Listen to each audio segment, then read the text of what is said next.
this is like the Alcoholics Anonymous version of like a variety show. You know? Now, more than ever, we need music. Who is it? Goons. Goon Squad. Goon Squad. Okay, welcome to the Goon Squad. Goon Squad. Goon Squad 2. Goon Squad episode 2. Well, technically it's 3 or 2. I don't know. Technically it's 2 or technically it's 3 because it's the third.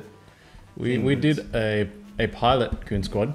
Yeah. And that was 2 parts. That was you, me, David, Don. Yeah, but that blew way out of like hand. It just went for like forever. Yeah, I don't remember what we talked about. Yeah, I don't know either. But should have split it into 2. Like we're missing Kwa. We're missing Don today. Yeah. But so anyway, I miss you. We'll do a quick introduction. We've got a new member in our midst. So we're actually Jimmy. David's been here before. So I keep getting you guys mixed up because they're both the Lamb brothers. But we don't look like brothers. We've got David and Jimmy's obviously been here before. I have. Yeah. So deja vu. Yes. But welcome guys. Yes. Welcome. All right. Yes. Merry Christmas. Hello. Merry Christmas. Merry Christmas. Yeah, cool. And what better way to celebrate than Japanese beer? Cheers. Yay. Cheers.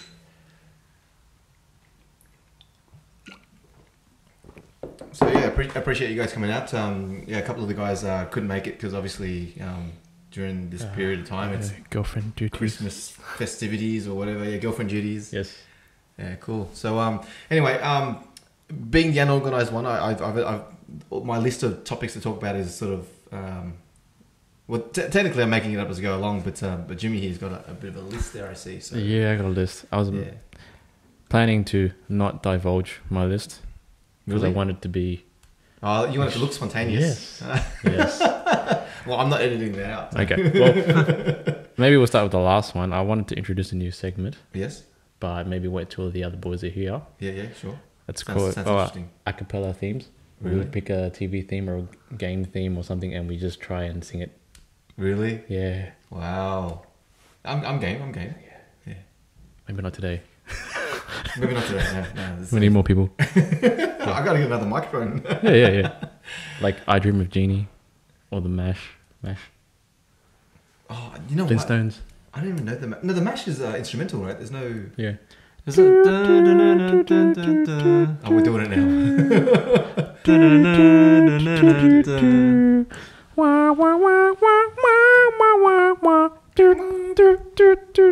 Something like that. Yeah. That brings me back to my childhood, man. I remember coming home from school and yes. You know, and the thing is, when you're younger, you don't appreciate MASH. So I used to come home and go, oh, MASH. Reruns. When does the real shit come on TV? And then now, like, nostalgia sets in when I hear that theme song. And we should attempt the Seinfeld. Yeah. Or something. I don't know. I don't know how it goes now. We'll try it next time. We need Don. He's the musician. Yeah, he's the musician. He can sing and everything. So what's next on the cards, man? Like, maybe we should start. What do you want to talk about? And I'll interweave my one. I want to talk about what you guys are doing over Christmas and New Year's. I haven't made any plans. I've been working heaps, so yeah. And then suddenly now I've got like 5 days off, and I don't know what to do. I just want to sleep in for one day. Yeah, and then maybe go to the beach. Yeah, I haven't been to the beach in ages. Yeah. So, maybe you can plug your business. I mean, you know.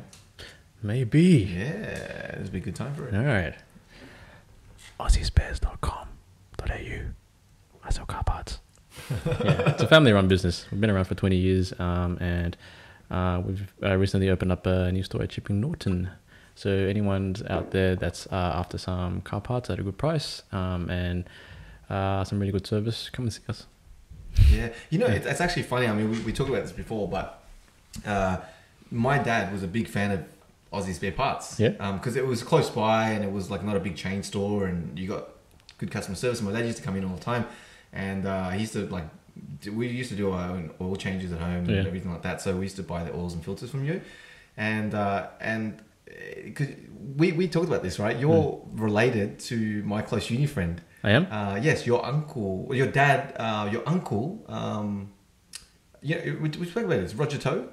I went to uni with Roger Toe. You went to uni with Roger? Yes, I went to uni with Roger. Roger. Yeah. So anyway, and then I went and got some parts for my older shitbox Celica back in the day, and then I told my dad about the one on Sackville. Yeah. And then he basically he's been there ever since. Well, before he passed away anyway. And so I was just, like, when I found out that your family runs that business, I was shocked. It's such a small world, you know. Yeah. So, yeah, we've had a grand opening, I think a few months back now, 2 months. Yeah. So the new Chipping Norton store. Yeah, new Chipping Norton store. I gotta come by and check it out. Yeah. Check it out. It's big. It's going to be actually it serves as our like warehouse, so we can keep a lot more stock. So okay, cool. yeah, usually if we don't have a part, we can probably get it in within the day. Yeah. Yeah, so it's really good for people that are after really hard to get parts. Yeah. Yeah, because when I come to the Sackville one, like it's all half of the store split up, right? You got all the parts and the shelves in the back, and then the actual store itself is quite small because you got all that stuff in the back. So yeah. So yeah. So second store is I'm working with 3 of my cousins or second cousins because you know Asian families are big. Yeah, it's weird because I got to call them. I have to call each of them uncle. One of them's younger than me. But yeah, we're all working pretty hard to get the stores up and running, and yeah, we'll see how it goes. Yeah. What about you, David? Mostly been working. I work in retail, so it's a big time of the year for just basically long hours and just busy customers coming in and out. Yeah. He's a drug dealer. No, really, he is. He's a pharmacist. Yeah. So just funny story. We were just it was extremely busy the other day, and Santa Claus just walked through the door, and I thought, not this miscreant. No, like an actual like guy dressed up as Santa Claus, and I thought, and he was like going ho ho ho Merry Christmas and hugging everyone and stuff, and I was like, oh cool. Was he was he a homeless guy? Was he high by the No. He looked like Santa Claus. So I mean, like he wasn't like dirty or anything. He was clean and whatnot. And then I said, oh, all right, cool. Keep an eye on that guy. Because you know he's got a sack and everything. He just puts up on his like red suit. He'll have a very Merry Christmas himself. So just funny story from work. I got a picture of Santa. Actually, I don't know if it's really Santa, but I saw this random guy on a bench, okay, and he was just sitting there sleeping, really peaceful. Yeah. And I was thinking to myself, Santa Claus must just hibernate when it doesn't have to work over Christmas. I don't know if you can. Jimmy showed me a picture of a picture of a. Run it up to the camera on his Instagram, and it's a picture of this like jolly fat guy sleeping on a park bench, but he looks like Santa Claus. Yeah. It's I don't know if you might have to run up and let them. I'll be able to focus, so I'll probably stick up there, and people should be able to see it. Oh, it's very hard to see. Oh my goodness. We'll insert that later. Yeah, we'll insert that later. On the top end, the top corner of the screen. Oh. But so Sydney, like, what do you think of the whole the siege thing last week? Ooh. Touchy subject, and probably not a good idea to dwell on it too long with alcohol involved. But, but where were you guys when that was happening? I was working, so I didn't have much access to like news. So you had no idea what was going on. Yeah. Yeah, until you got home. Yeah, or until my lunch break, I checked my phone and all these messages and stuff on Facebook. So yeah, I had no idea what was going on, and I had to check the news on the computer. And yeah, it looked pretty grim. Yeah, but how funny, like, because I often wonder, like, because I had the benefit of being in front of the telly all day. So I got the news as it was happening, and even like say 4 or 5 hours down the track when it was happening, and then the news story is sort of like, it's almost like Chinese whispers, right? You watch different channels, and like little facts get warped, just like, you know, harmlessly. Seemingly harmlessly, but then as it goes along, like 6-7 hours later, then all of a sudden you get this different story. And I mean, look, the media did a very, very good job of sort of reporting the facts. Yeah, they didn't kind of jump to any conclusions or anything like that. But I mean, you can't help, things getting just the story itself changing, or sort of facts changing. Because I remember even simple things like the number of hostages. Like the initial reports was, there was up to 15 people. I heard 20 to 30. Then a few hours later, someone said, it could be up to 50. And they went, no. Because they said that there were people trapped in the building. And obviously they evacuated those people. But then reporters were just reporting as the information as they were getting it. And they're like, oh, it could be, we're getting reports of up to 50 people trapped in there. I'm like, you can't have 50 people in the Lindt store. It's ridiculous. So then I thought maybe people were trapped in the building. And then throughout the day, it was like, it went from 25 to 50 to 30 to back to 15 to 12. And it just kept changing. Like even a simple fact like that, like the number of hostages, right? Like you can imagine all the other facts getting, you know, and then you got like some that they were interviewing prominent members of the Islamic or the Muslim community. Yeah. And people were saying, oh, we have no idea who they are. And now I sort of read on Facebook and social media that like, oh, you know, these guys are liars. That they said that openly that there was no, like, obviously you like because I followed the story throughout the day. The police were actually telling people not to divulge any information. Like even the media knew who this guy was right from the start. Like very early on, not from the start, but very, very early on. And they were told not to say anything, you know. And I think people were just kind of like blowing certain details out of proportion or reading too much into it or whatever, you know. So and it's becoming this whole flame war on the internet.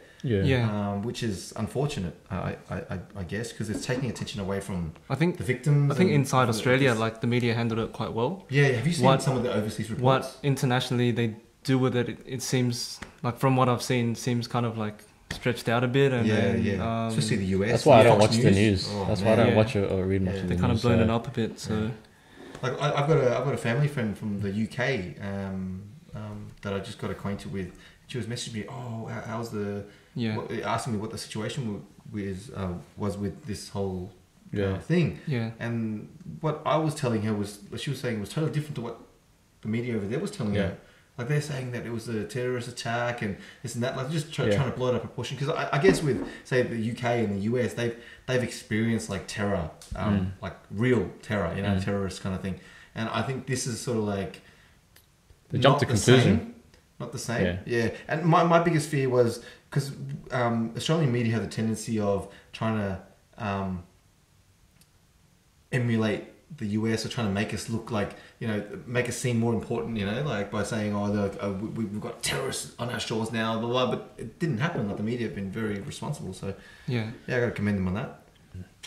Well, while it was happening, I think around late afternoon when I found out, well, actually, I don't know what time I found out, but about lunchtime, I think, for me, because I got to check my phone and see what was going on. But I was worried about all my mates that were working the CBD. Yeah, same. I was calling friends up and messaging them, making sure they're okay and everything. So. And both me and David have friends who are Muslim, so I was afraid that, you know, they might get persecuted because the media. I was worried the media would turn this into a big, you know, anti-Muslim thing. Yeah, same. So like when he got home, one of my mates, when he got home, his dad was like, "Shave your beard." Really? Shave your beard, dude. I heard stories about. Because my girlfriend's a teacher, a school teacher, and she was supposed to have some kind of not parent teacher night, some kind of event like a school where the students would go out to somewhere. The parents, as soon as this happened, they sent a taxi to pick up their kids, saying, "We're not letting them go anymore. They're coming home." Yeah, like that's how afraid they were, you know, just because.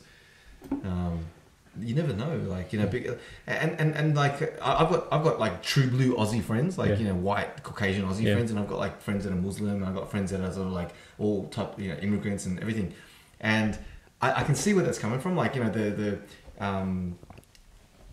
you know, because the faith they have, like in sort of like the Australian public's ability to sort of stay level-headed and not blowing things out of proportion is very low, and a lot of my white Aussie friends were like, "What the hell is this thing? Like, Australians aren't racist." They take offence to the fact that, you know, people are accusing Australia of being racist, because that directly points that's directly pointing at them, because they're thinking, well, like, I'm not racist. I've got, like, you know, they got me as a friend. Like, I'm fucking Asian. I wasn't even born here, you know.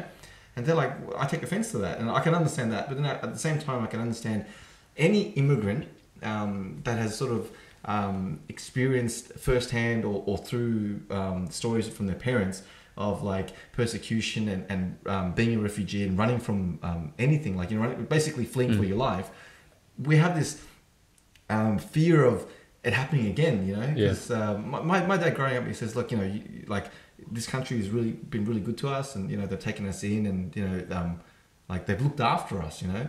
but like sometimes like just things shit happens and like say for instance one day like you know China or Vietnam or whatever becomes the enemy. Yeah. There may come a point where you'll be persecuted and you may have to leave. That's what he told me, and he said I hope that never happens, but it could happen.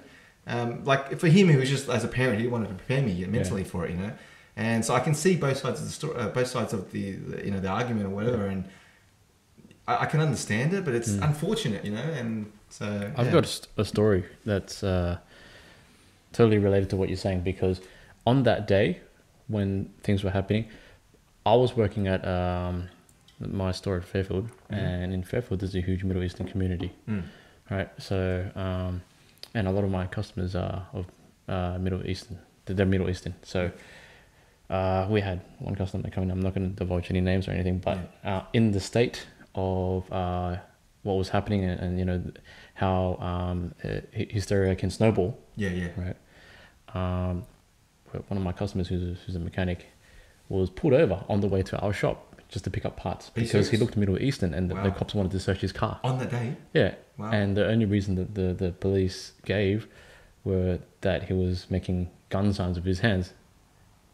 And you know, that sounds really stupid.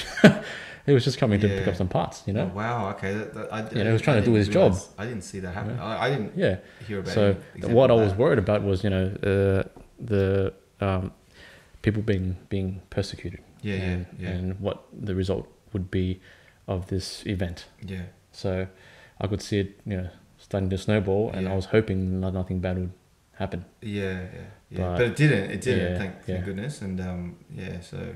But I guess that's a good, like it comes from the Aussie culture of like, you know, the laid back Aussie culture, which sort of like helped things a lot more. Like Americans or any other, like, you know, the UK or whatever, they tend to really buy into the hysteria. Whereas Aussies are like, oh, whatever. And I think our tall poppy syndrome actually saved us in that particular occasion, you know? Like, just not blowing things out of proportion or not sort of like speaking up to, like, you know, being too outspoken about things or anything like that. Sort of really helped the situation. So, yeah. But, like, anyway, I didn't want to dwell on this subject too long because, you know, we could talk for hours on it and... Right, let's change the subject then. Let's move on. I mean, we could really talk about this for hours. Let's talk about accents.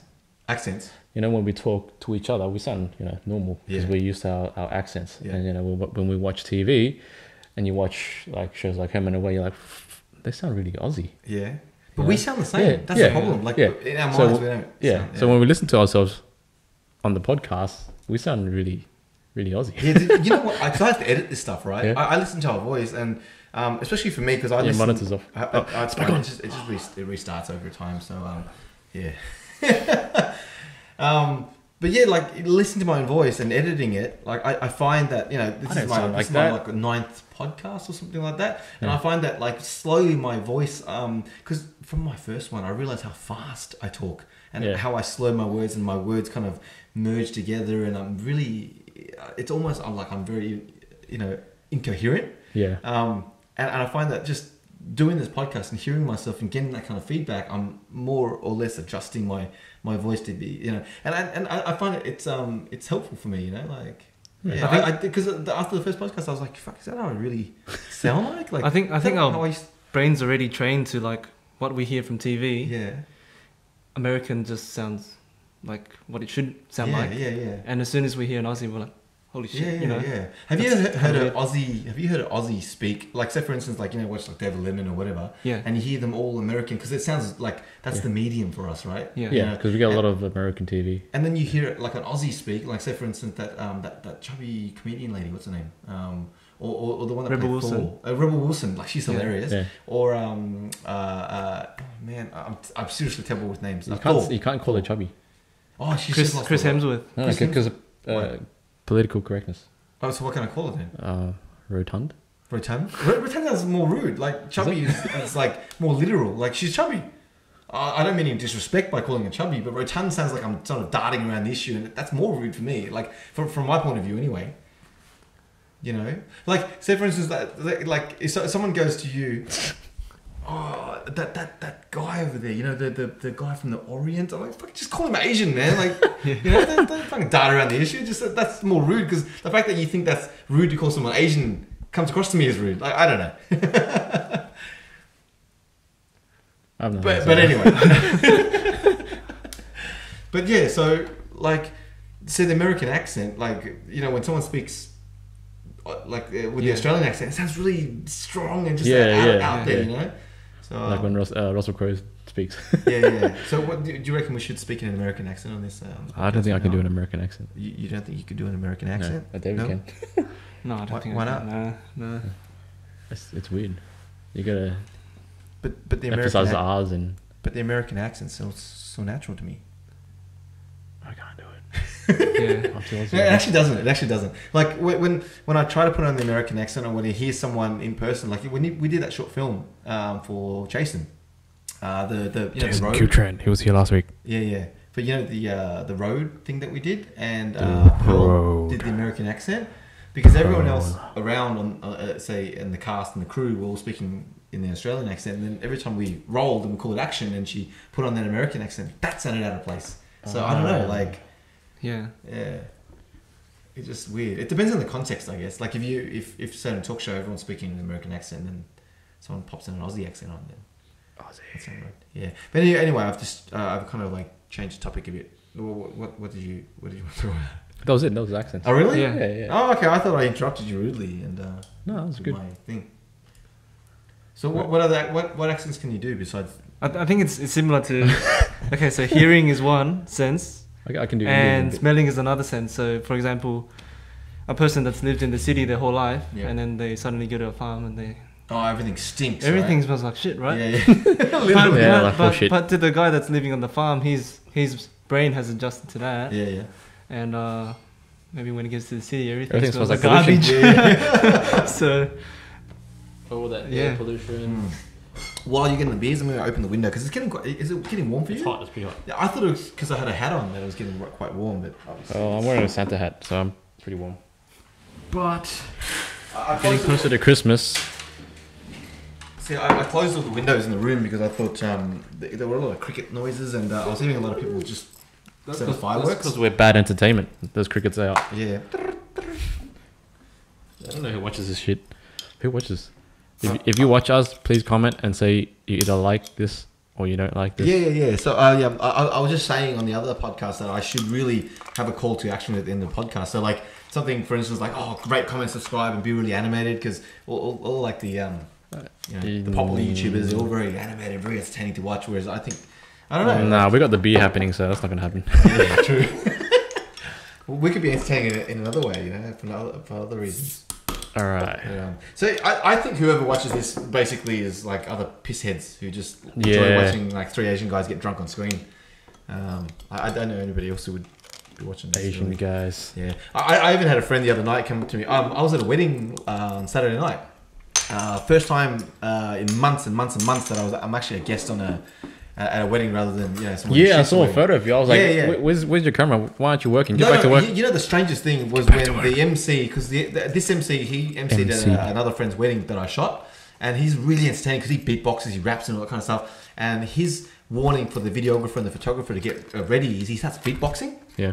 I can't. Don't ask me to beatbox. I can't beatbox, but he starts beatboxing. So I was sitting on one of the tables, and then as soon as I heard him beatbox, instinctively I went, oh, like my ears stood up, and I just went, oh, where's my camera? And then I realized, oh, fucking, I'm not working. I'm a guest tonight. I'm a guest. I get to eat and sit. I know, it was quite funny. And I was trying to get as pissed as possible. But it just didn't happen. You know, when you build it up in your mind that we even got a hotel room, like a bunch of, like my girlfriend and a bunch of friends, like we got hotel rooms to crash in the city because we didn't want to, don't drink and drive, you know? Yes. We didn't want to drink and drive.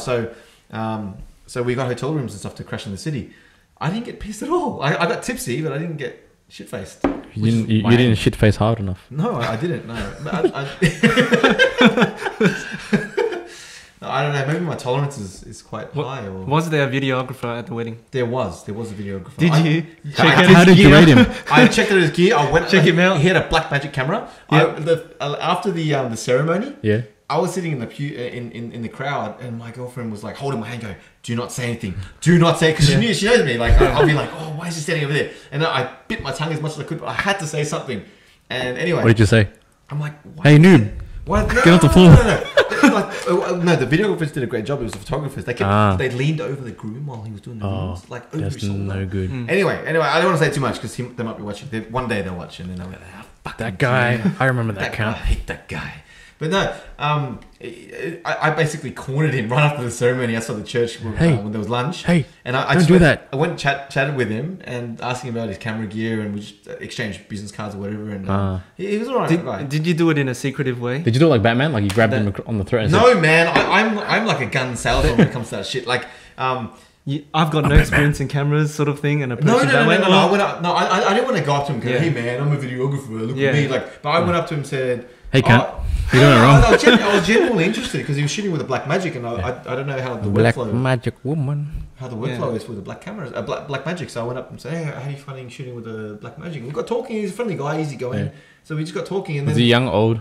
young, very young. Just finished high school. He got accepted to afters. So he is a noob cunt. Yeah, no, he's not. okay. He was pretty clued in. He seemed pretty clued in. So yeah, it's good. So I gave him a card and said, "You should get in touch, whatever." And, In Australia, cunt isn't that offensive, just for the American viewers. Because first time I realized the word cunt was really offensive was, David Duchovny's show. You know, the one where he sleeps with everybody. Yeah. And then the guy called his ex-wife a cunt, and he smashed him in the face. Like, and I realized, oh shit, that must be a pretty bad word. And Kick-Ass when what's her face? What's her name? Oh, she loses it. And she calls everyone cunts. No, with the little girl. Yeah, the little girl. And it was funny because she was a kid. Yeah. But yeah, anyway, so so I cornered him and we had a chat, and he was a pretty cool guy. Like, so he seemed pretty clued in and shit. So yeah, that's all right. Yeah. His name starts with the E, I think. Elliot. I think it's Elliot. So shout out to Elliot. Eduardo. No, Elliot. He's an Asian guy. Eduardo. Asian guy. Elliot. Yeah, I think it's Elliot. I hope I got it right. He might be watching because I just gave him my card, so he might check out my stuff. So I don't know. Maybe. Yeah. So cool. But it was a good wedding. I enjoyed myself, even though I didn't get as plus as I hoped. So next time. Yeah.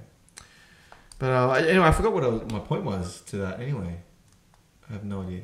This is what happens. Oh, I got a question for you. No, yes. When you get married, yes, who's gonna do your video? I'm not gonna get video. So I'm kidding. I don't know, man. I remember everything. Honestly. Has anyone ever done a selfie wedding video? It won't work. You set up everything yourself on tripods. Look, I honestly don't know. I don't know. Yeah, like even my girlfriend says. You may now hold the selfie pole and kiss the bride. I should just hold a selfie pole. There you go. No, I honestly don't know. Like we talked about this. Just GoPro everything. It's such a popular kind of thing happening right now with the selfie poles, people traveling and whatnot. Yeah. I'm sure probably. But I don't want that pressure. Tried it I just don't want that pressure of like having to worry about it, to be honest. But then my girlfriend's like, oh, you know what? You're going to be the groomzilla because you're going to be like judging the photographer and videographer's performance throughout the day. You're going to be asking for specific things. I'm like, no, I'm not. I'm totally cool. No way. But no, I know I probably will be. Worst comes to worst, attach those, like horses have those things so that they focus. Just to cover the eyes. So they ignore everything. As soon as you see the videographer, you just turn your head a bit. Yeah. We're standing at the altar and she'll be like, hey, eyes front, me, stop looking at that guy. Would you get photos? I definitely get photos. I think, look, it might be career suicide saying this, but video is always an option, but photography is not, because you can always hang a photograph. You can't have a DVD playing non-stop in a loop, you know what I mean? So yeah.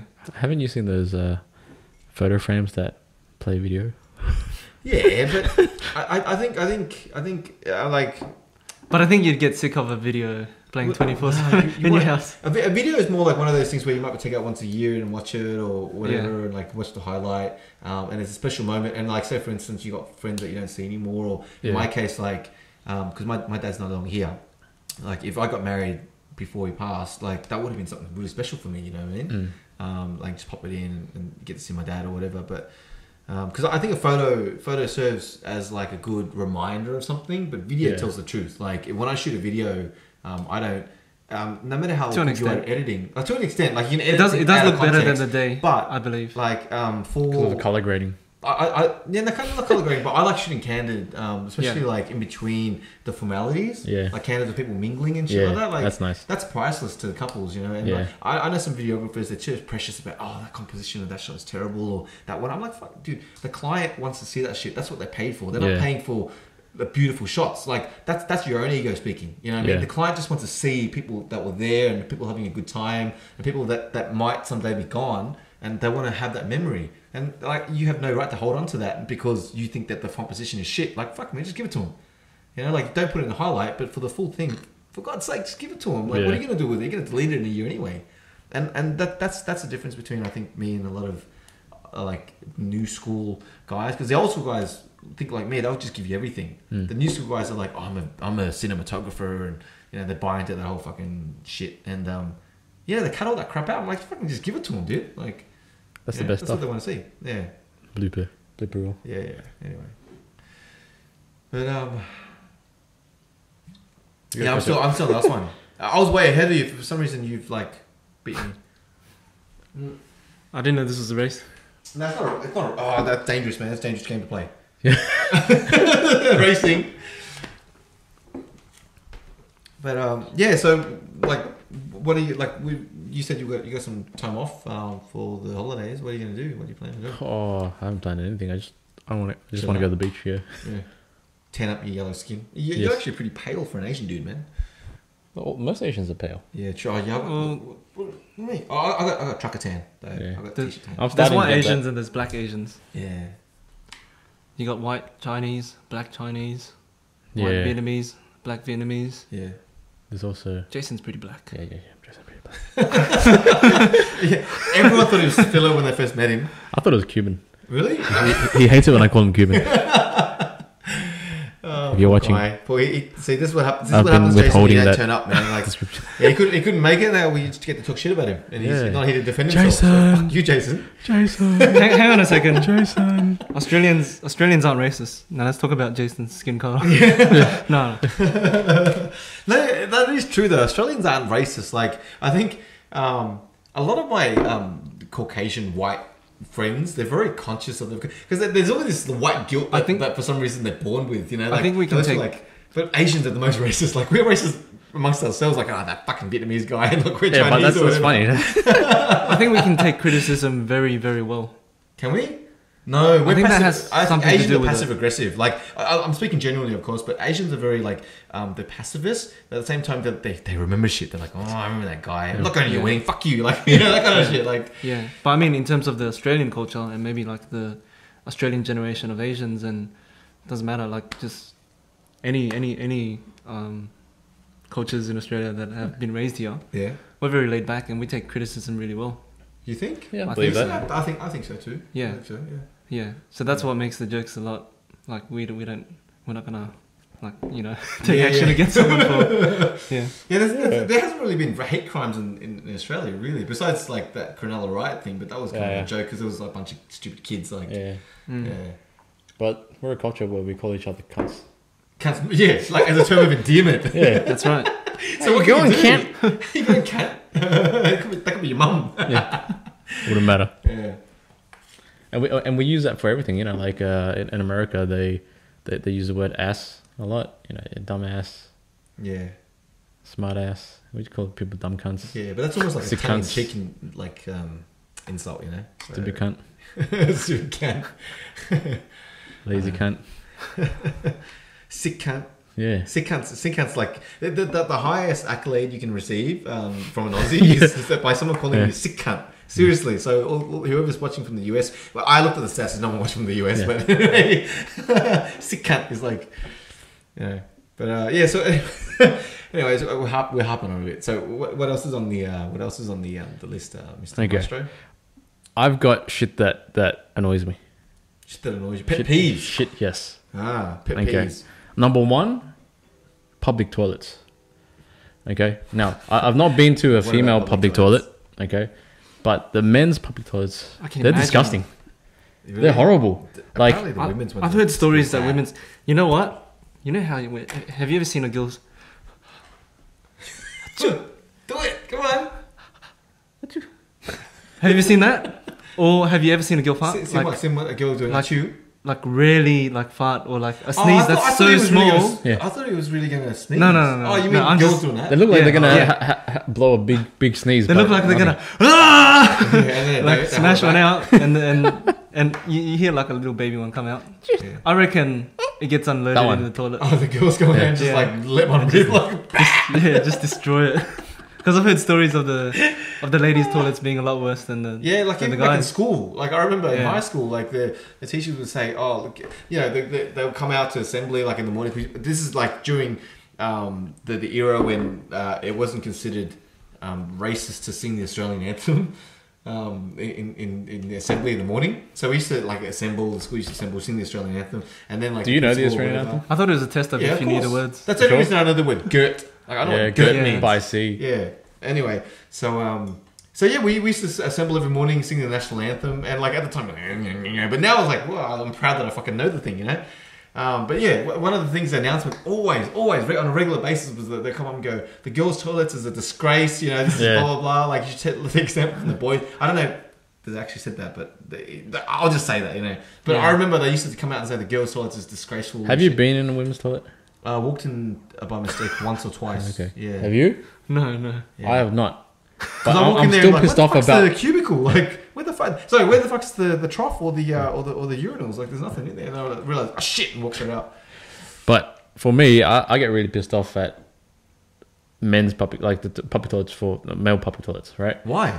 Because we're gifted with a tool that we can use to aim, right? But you go in there and there's piss on the ground, there's piss on the seat. I don't know why you would piss on the seat. Do you have the toilet seat up or down when you take a piss? Always put it up. That's Yeah, disgusting yeah. to leave it down. Yeah, Yeah. I do too. I agree with you. I see it all the Yeah. time. There's like dribbles of piss Yeah. all over the seat. What the fuck is going so on? I'm thinking we have a tool to aim, but no one ever does Oh, it. but the thing, But sometimes we have 99% accuracy. We have a rifle, but the barrel ain't always straight. If you know That's what I mean. right. No, Like, no, it no. doesn't- I'm going to argue You that. can aim that way, and somehow it will come out No, fucking that's sideways. only in the morning when your foreskin's like folded.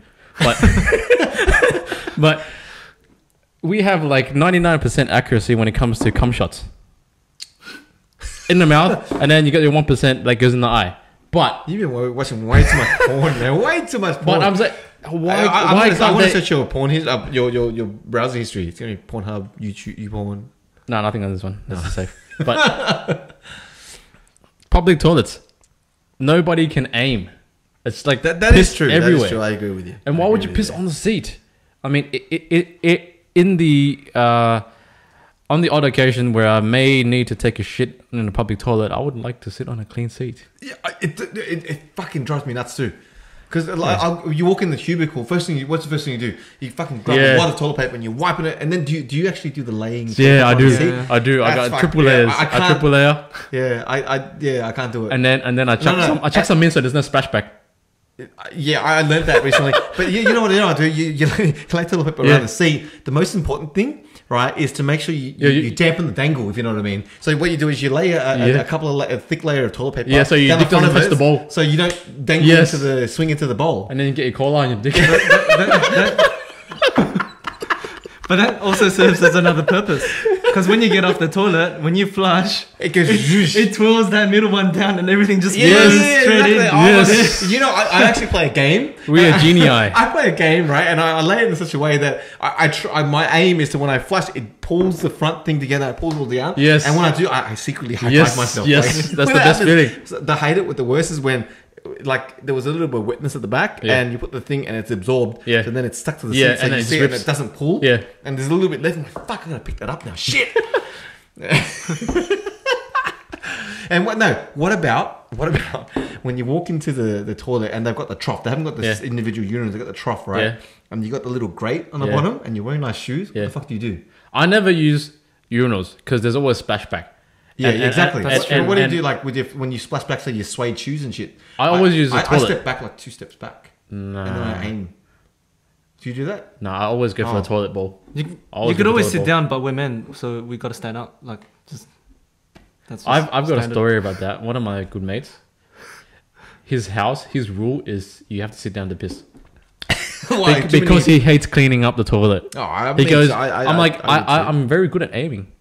And But how would he know? You can just say yeah, and then you go in there, close the door, and then start pissing. Nah, all he over the hears you. fucking toilet, all over the room. He hears you because the dripple sound. No, is different. you know. I'm really conscious of that. Piss Like, on the say, for sidewall. instance, like going to like in an ensuite or like in your hotel room and the things there, and you got guests in the hotel room. What I normally do is like you don't piss in the water. That's a new mistake, right? 'Cause you hear, Yeah, you piss on the sidewall. you piss on the sidewall and it goes in. You can't hear it. Yes, that's Yeah. brilliant. Or you lay toilet paper on the bottom as well, and then you piss on the sidewall, and then it stops the splashes from hitting the water. Brilliant. Yeah. Now, next one. Yes. When you go to a toilet and you see skid marks, do you try and piss it off? Yeah. It's like a game. Cause you sit there and you're like, I want to see how strong my dick is. and you got that's hilarious. you empty your bladder to clean it. Yeah. No. How fucking how much does it piss you off when you almost got it and it's like there's like not a skin mark, but there's little shit hanging off, Piece of corn. and then it's gone, and you get to a certain point when it starts hanging by a little thread, and you run out of piss. Yes. Yes. Oh man, toilet humor. This is the best. I've got this. We should have brought a girl in to talk about the We need I'm sure they have it. We man. need to recruit a girl into the Goon Squad. Yeah. Like a what's her Goonette, face? Like a Robin. Goonette. Like Robin in the Avengers. What's her face? Yeah, I don't know any girl would want to She-Goon. sit in She-Goon. between us talking about like, all this shit.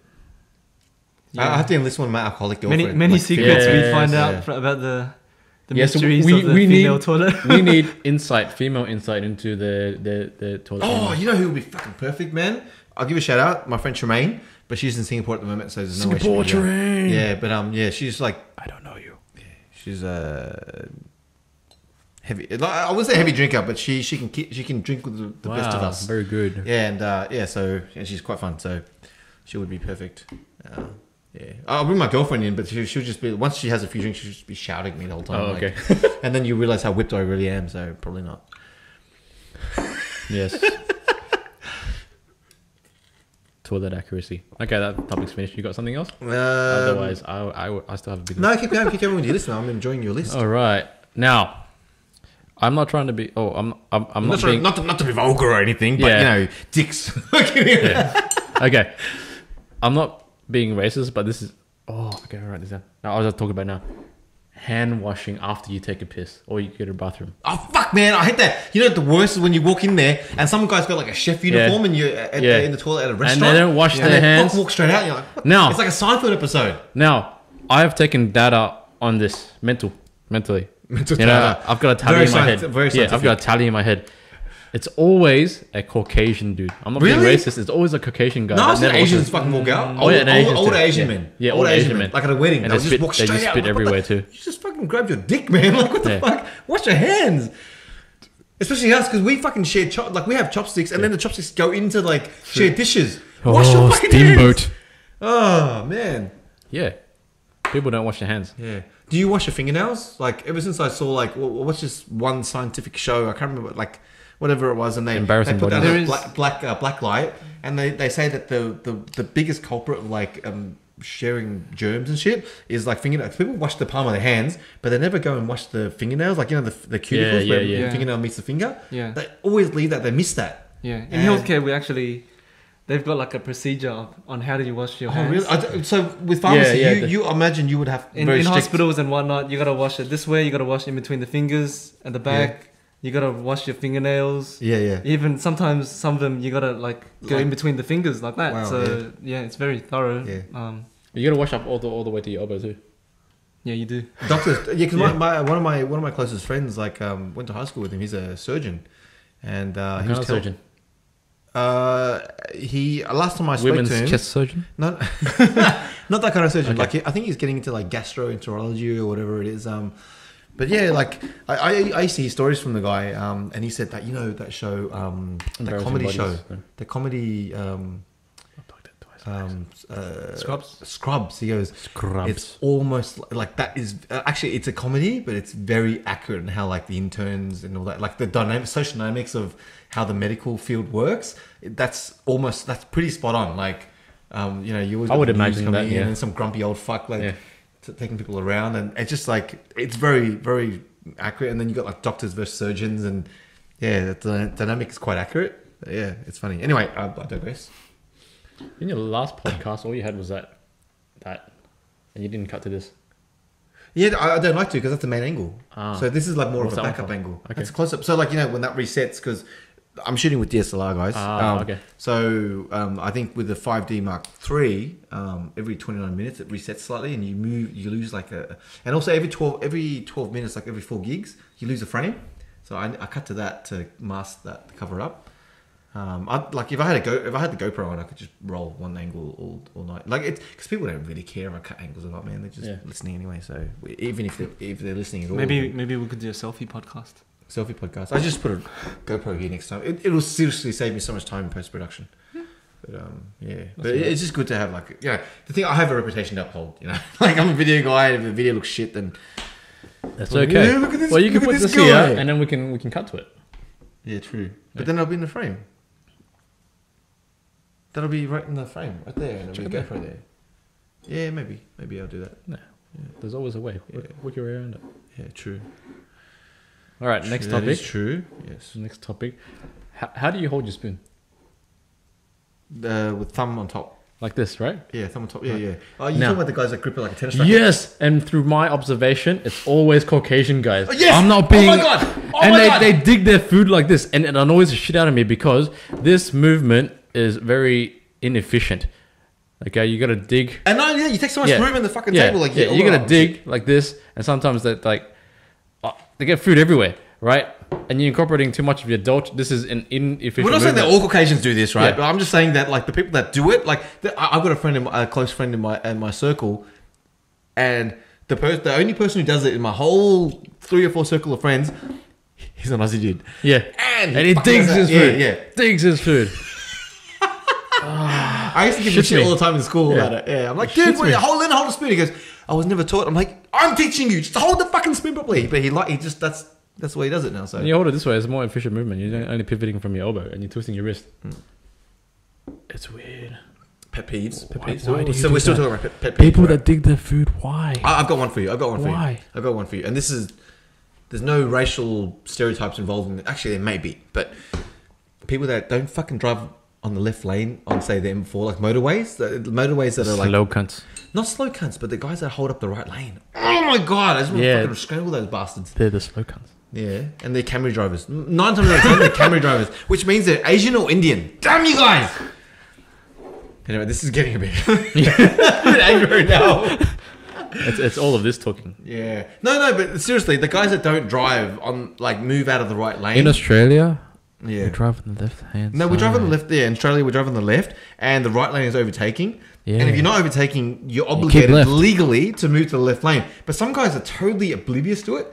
And that they're not only that, but like if you get behind them and say they're holding up the freeway and there's a line of traffic behind you, you like polite, like the rude thing to do would be honk, right? Polite thing to do is usually just a couple of flashes of the high beam or whatever. And hopefully they they'll either move out of the way, or if they're belligerent, they'll usually give you the bird. And most of the times, I come across these belligerent bastards, and they go, no, because you flashed me now, I'm not fucking moving out of the right lane. And they just stay there forever. And like, they'll keep holding up traffic and shit. And then you overtake on the left, and you look over to them, and they'll flip you the bird. And you're like, what the fuck, dude? Learn the fucking rules.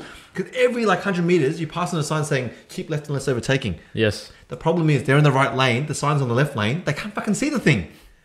And you can't put the sign on the right lane because it'll be in the middle of the road. You know what I mean? So, and they're big signs. So like trucks and shit will hit it. So they have to be on the far left, and these cunts are on the far right. So I don't know how to do it. Cunts. Yeah, what would you do about that?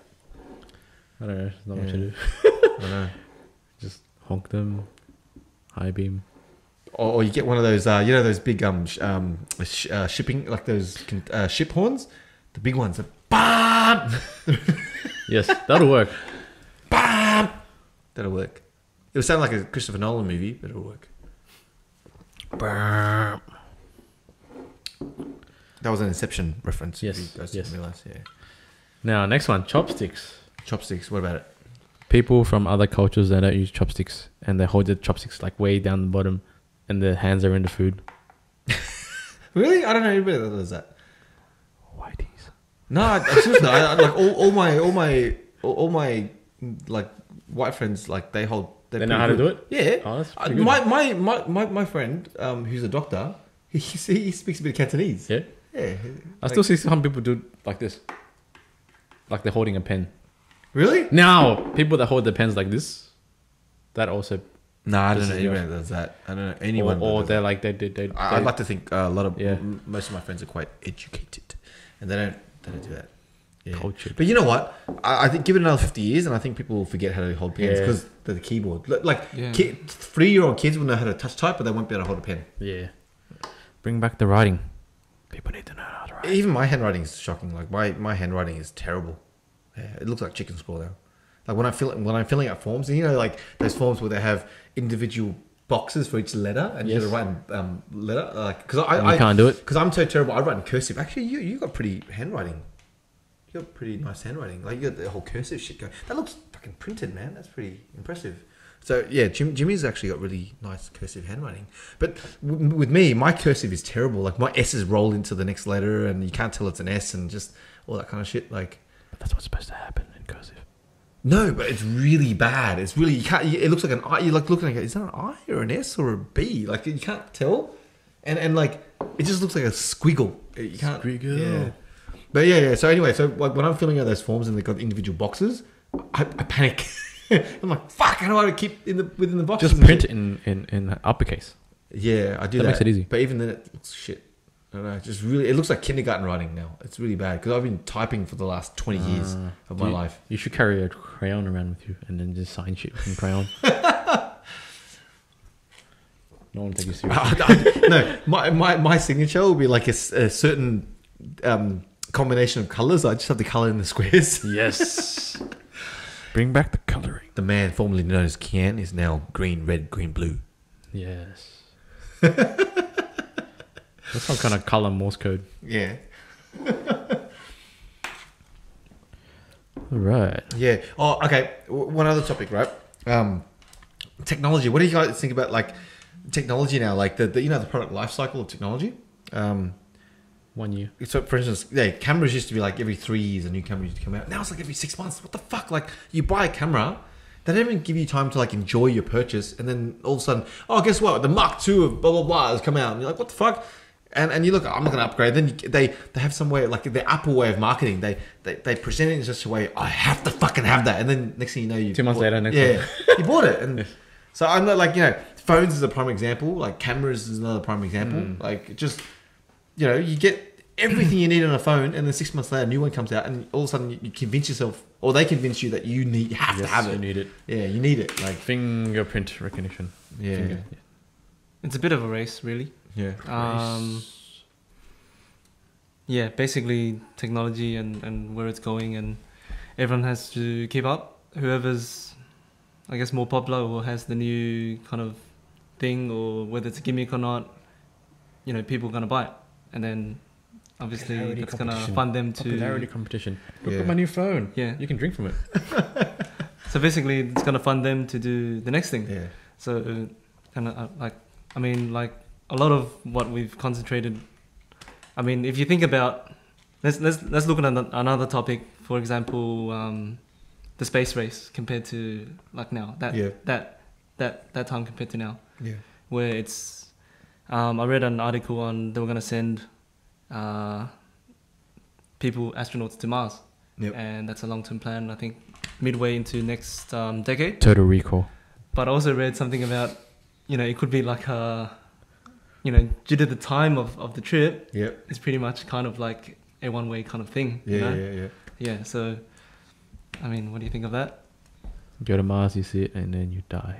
Yeah. Oh, speaking of, so Yeah. I'm not dodging a question or anything, Yeah. but I recently just read this book called The Martian, Yes. and oh my god, Martian dude, Manhunter? no, The Martian by oh damn, I wish I remembered the name of the Adam author now. Lambert. But he's a geek, right? And I watched Geek this video on Lambert. YouTube, and he wrote this program on like orbital dynamics and about like the round trip to Mars. Yeah. And he based his story on that, the timeline of his story, so everything was kind of pinpoint accurate. So there's nothing sort of like, oh, how did they get back to Earth in like 6 days? You know, like everything was, the timeline was spot on, and the whole mission was based on I don't know whoever watches this, if they're kind of like space geeks like me, but I've been keeping up with sort of the whole NASA's push to like get a man on Mars. Yeah. And there was a mission called Mars Direct because like Mars, NASA, they've gotten so big that every little side project they're involved wants to be involved in this Mars mission, right? And so they don't want to make anything within NASA obsolete in the program.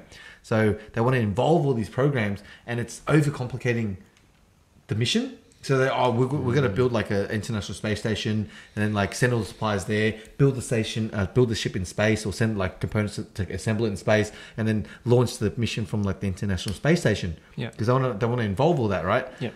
But it's not the most efficient way to go about it. And like this is the mentality of NASA versus like say other space agencies. Like everyone's heard about the NASA story about the space pen. How they said, in zero gravity you can't use a biro because there's no gravity drawing the ink to the ball when you write on the paper, and they spent millions and millions of dollars on developing this space pen where it's like somehow like a pressurized. Why don't they just use chalk? The Russians cosmonauts went up there. They took a pencil. That's great. Yeah, so it's like, but the NASA engineers, they spent millions of dollars coming up with this like anti-gravity pen that would write upside down essentially, because in space, like there's no orientation, there's no gravity, right? So microgravity, zero gravity, whatever, same thing. But negative gravity. Exactly. So like this is the mentality of NASA, and there's some guy within NASA said, everything. Why don't we simplify the mission by, and they call it Mars Direct, by sending ships and HABs and everything to Mars.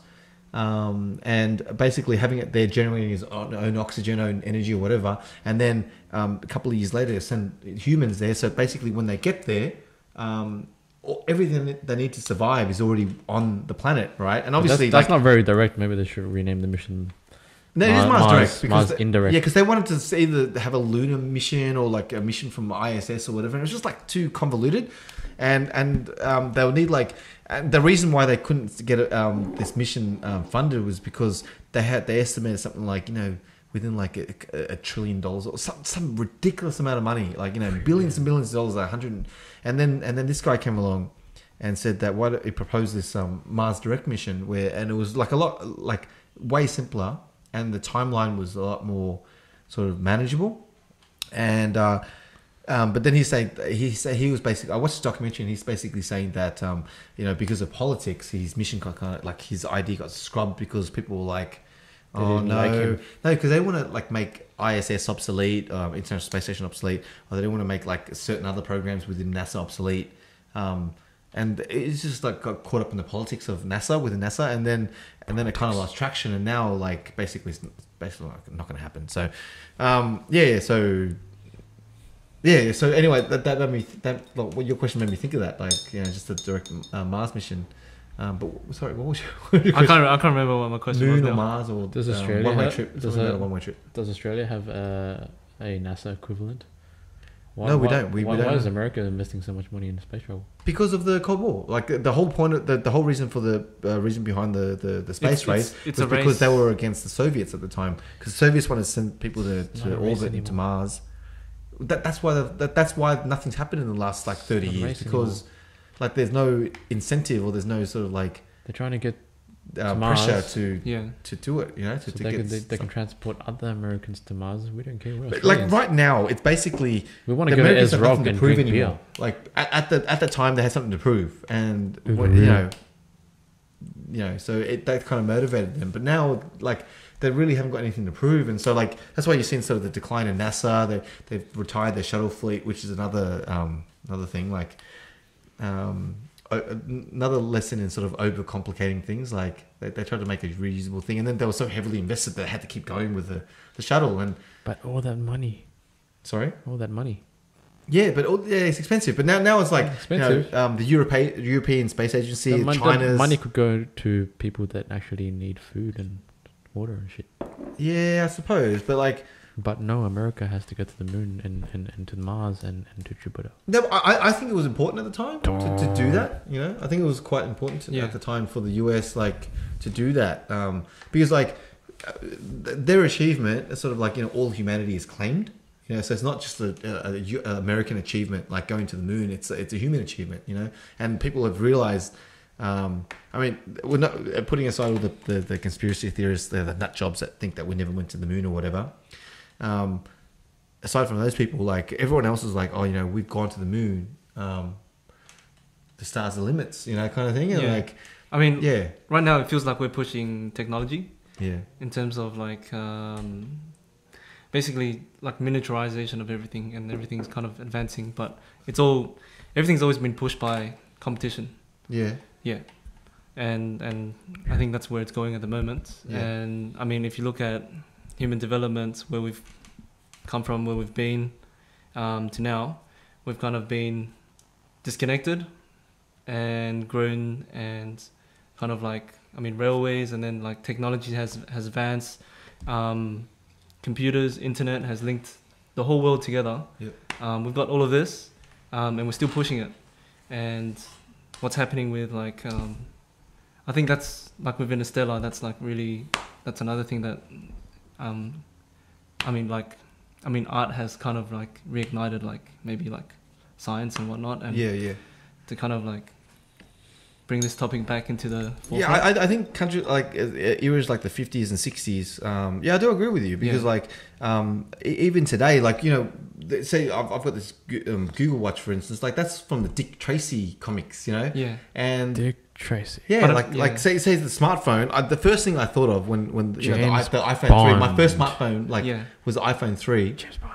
Was Star Trek, you know, like the tricorder from Star Trek. And I think because all the kids that grew up around that era are in a position now, or the people that are in a position now to sort of like push technology and innovate and all that kind of stuff, they grew up in that era. Yeah. So that's shaped their vision of the future, you know. And so like we're basically experiencing fiction, you know, the materialization of their dreams becoming fact. That's right today, you know. And yeah, science fiction but becoming it's fact. Kind of like at a time now when Science we can fact. just contact anyone at any time. Yeah. And we've come a long way for that. It's like I could be like up at midnight and then just contact anyone like just instantly. What do you think of that though? Like, I mean, it's crazy. A little bit creepy. It is. Anyone, anytime. Yeah, we're not like, you know, 1-800 hotlines. The future of the 1-800 hotline is basically like a Google Hangout, right? And that's creepy. That's creepy. No, but like, yeah, I agree with you. But what do you think of that though? Like being able to contact someone from across the world. Because I spoke about this on the last podcast, on the main podcast, where I said we were saying how people don't really feel the immediacy of wanting to like get in touch with someone or catch up with people anymore because of social media, because of like, because, you know, you're always in touch with, you always feel like you're in touch with them. And I think like the driving force behind civilization is the fact that, you know, we have this thing built into us where we miss people, you know, like we miss, like if I haven't seen someone for a long time, I miss them. But like because of Facebook, you know, wherefore art thou? But yeah, like, I don't necessarily feel like I miss anybody anymore. Like I've got high school friends that, like, coming to think of it, I've got friends from high school that I used to hang out with almost every few days, you know.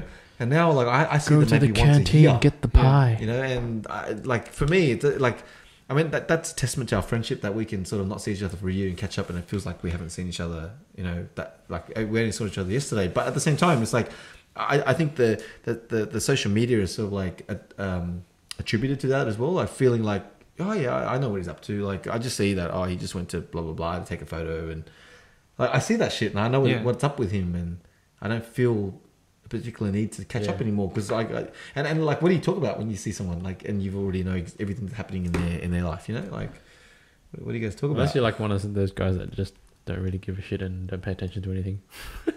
Like, hey, I haven't seen you in ages. Yeah, true. Like people that are off the grid, essentially. Like, yeah.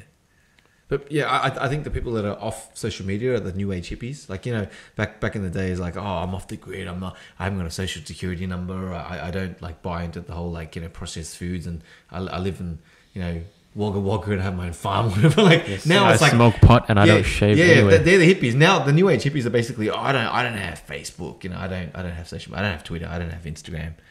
You know, that kind of shit. And I had some friends in uni that they refuse to, like, for the longest time they refused to get a mobile phone because that's the kind of, you know, anti-establishment kind of people they were. But it's weird. Yeah. It's weird now. I think it's interesting though, because you've got like I think that watch is interesting. You're wearing a digital watch that looks like an analog watch. Yeah, I know, and that's another thing with modern day society. Everything is an homage to the past, to the point where it's become like like you see it in movies, right? Like everything's a remake of a remake of a remake, and the kids of this generation don't necessarily know it. Like, see, even these microphones, they're like sort of an homage. You guys need to watch the original Ninja Turtles. The 40s, the 20, you know, that kind of thing. Something. Ninja Turtles. Oh, fuck Michael Bay. Fuck him in the ass. Yes. Yeah. Anyway, but yeah, like everything's sort of like, you know, like everything's a rebrand of something from before. Yeah.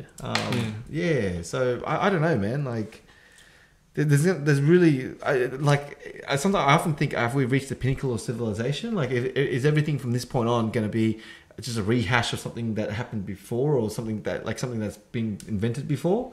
You know, because like you get certain people, like they say, oh, I see young kids, oh my god, you know, Apple revolutionized the smartphone. Like, yeah, sure they did. But they weren't the first smartphones, you know, or like I'm terrible at thinking of an example right now, but just certain things where like kids of this generation aren't aware that whatever they're getting, whatever they're seeing is like a remake or you know, something borrowed, I think, from the past.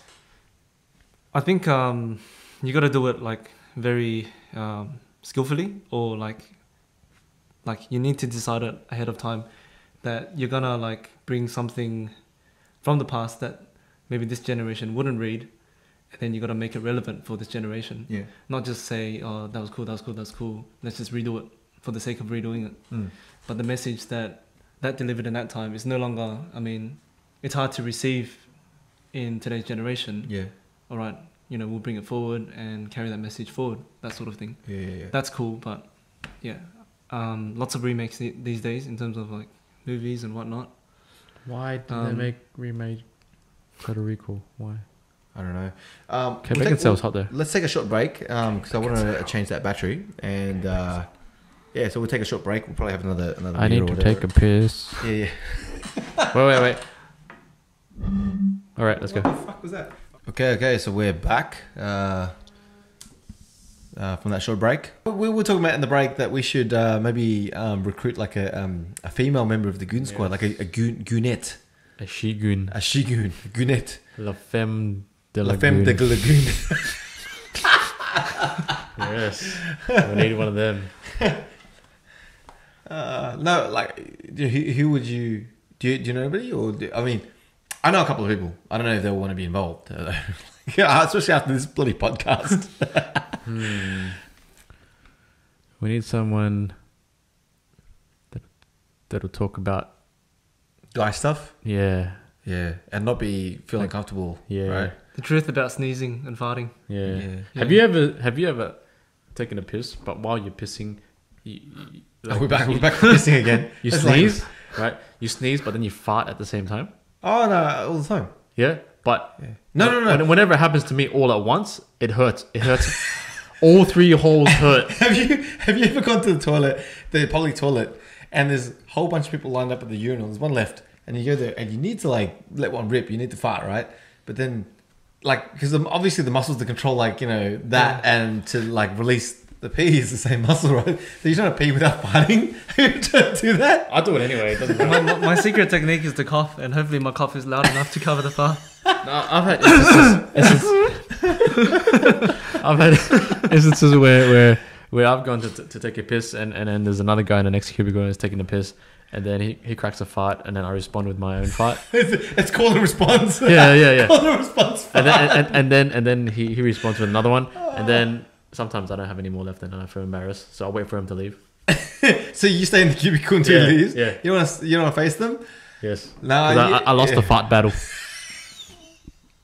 The fart exchange is a rally.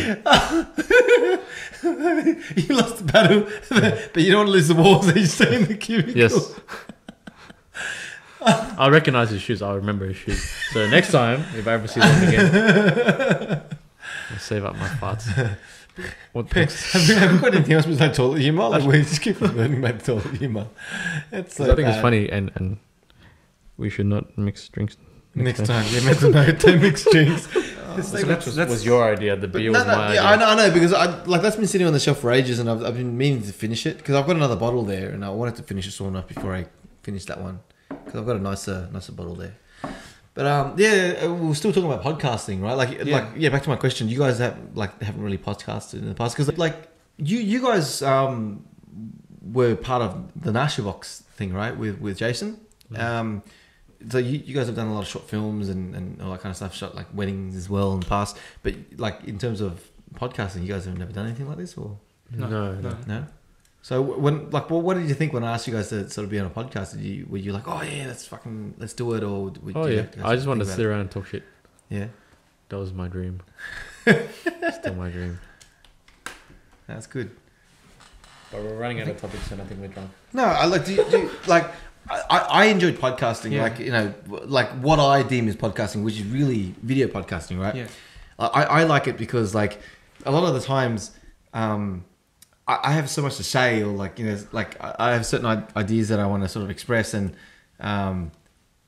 it's hard to do like when you work at home by yourself, and like I was like, oh, I got all this fucking shit I want to get out, and but the thing is it's hard for me like to talk directly to the camera because I'm not that kind of guy. I can't talk to a camera and go, hey guys, I'm not a natural presenter, you know? Yeah. But like I thought, if I have people around, I can in front of a green screen and have some weird shit happening in the back.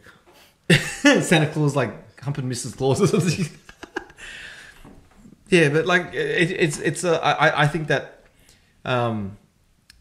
it's easier to talk to like people that you're familiar with and like really express your ideas and stuff like that. But not only that, but I think now more than ever, like it's really easy to have a voice as well. Yeah. Yes. And like, especially watching podcasts from other people online, and you realize that anybody can do this. You can really just get a couple of mics, call a few friends over, and you're podcasting. And this is a radio show. Essentially, visual radio show. Yeah, visual radio show. So people can actually see us get drunk instead of just hearing us get drunk. Yes. When I first heard of your podcast and podcast, your podcast and your quite the first time he called it, he's like the podcast. I'm like, dude, it's a podcast, isn't like iPod. That sounds like really upper society. Yeah. Podcast. Podcast. Yeah, but I saw that you were like kind of, it was more like of an interview. Yeah. And sort of latched onto that, and then we started talking about comics. Yeah. So that was a topic to talk about. But I think if we're gonna push a podcast, then maybe make it like a show or something. And well, that was the reason why I asked you guys to come on board, because like I enjoyed, like I'm obviously friends with you guys anyway. Yeah. And you guys have a lot to sort of say, and we need a mascot with me. Yeah, and there he is, this drunken thing again. Like, so he just came to attention, for a split second, then he's out again. Yeah. Yes. I usually just say what I'm thinking. Yeah. No filter, right? Yeah. Sometimes it works. Yeah, maybe I should cut your mic off, because there was a bro. Just cut your mic off. No, don't do that. No, but we have like a lot to say, and particularly like sort of in Sydney's West, there's not a lot of people. I'm not aware of any other podcasts from any other people. You should search for them. You should find them. I've tried. I've gone up there and typed top YouTubers or top podcasts, and nothing comes up. I look up YouTubers, top Sydney YouTubers, and you know what comes up? You didn't use the keyword. What's the keyword? Elite. Top elite. Elite. Yes. Not just elite. Elite.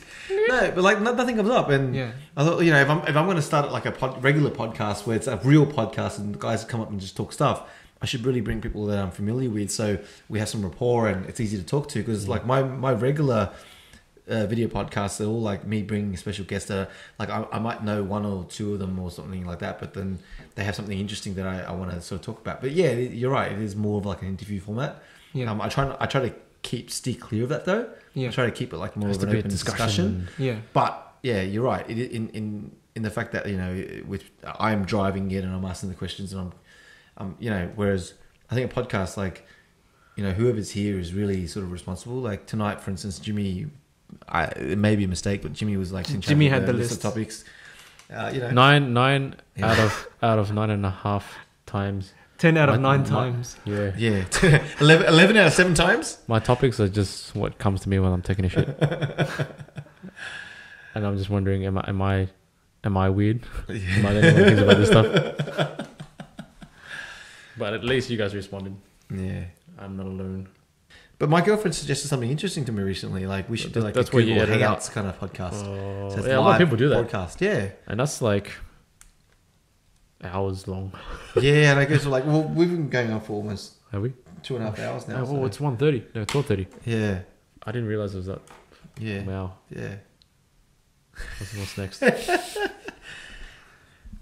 But like, yeah. So you were saying about segments. Like, what kind of segments would you?